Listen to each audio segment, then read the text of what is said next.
Hi guys, तो स्वागत है आपरा मिनी ब्लॉग। तो आ छे 5 HP ની મોટર, આમાં ટેપિંગ અને વાયરિંગ કનેક્શન કરવાનું છે। તો ચાલો આપણે કરીએ।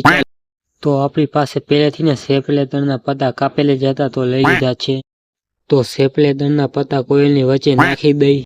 તો સેપલેટરના પતા કોઇલની વચ્ચે નાખી દીધા છે। ટેપિંગ કરવા માટે કોટન ટેપ લઈ લીધી છે અને પટ્ટી લઈ લીધી છે। મોગરી હોતાન લઈ લીધી છે। કોઇલની વચ્ચે કોટન ટેપ ગડકાનું કરી દીધું ચાલુ। ફાઇનલી આપણે કોઇલની અંદર કોટન ટેપ ગડકાવી લીધી છે અને આપણું ટેપિંગ કરવાનું કરી દીધું ચાલુ। તો ગાઈસ, આપણું આ સાઈડ ટેપિંગ થઈ ગયું પૂરું।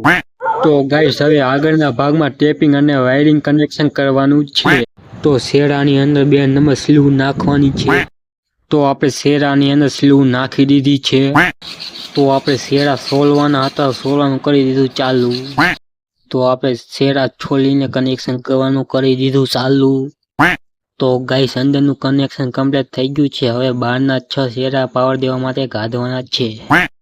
5 mm નો વાયર લઈને કનેક્શન કરવાનું કરી દીધું ચાલુ। ફાઇનલી આપણા 6 શેરા કમ્પ્લીટ થઈ ગયા છે પાવર દેવા માટે।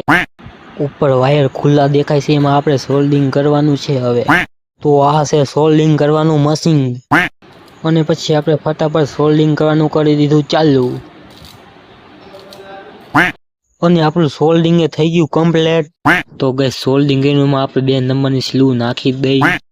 તો ગાઈસ, આપણે મલ્ટીમીટરમાં મોટરને ચેક કરવાની હતી, તો ભૂલી ગયા, આપણે મોટર ચેક કરી નાખી। હવે મોટરમાં વાયરિંગ કનેક્શન થઈને કમ્પ્લીટ થઈ ગઈ છે। આપણું ટેપિંગ એ કમ્પ્લીટ થઈ ગયું છે। હવે મોટરમાં વાઇનિશ પાવાનું છે। આપણી મોટર કમ્પ્લીટ થઈ ગઈ છે વાઇનિશ પાઈને। હવે મોટરને ફિટ કરવાની છે। તો મળીએ નવા વ્લોગમાં।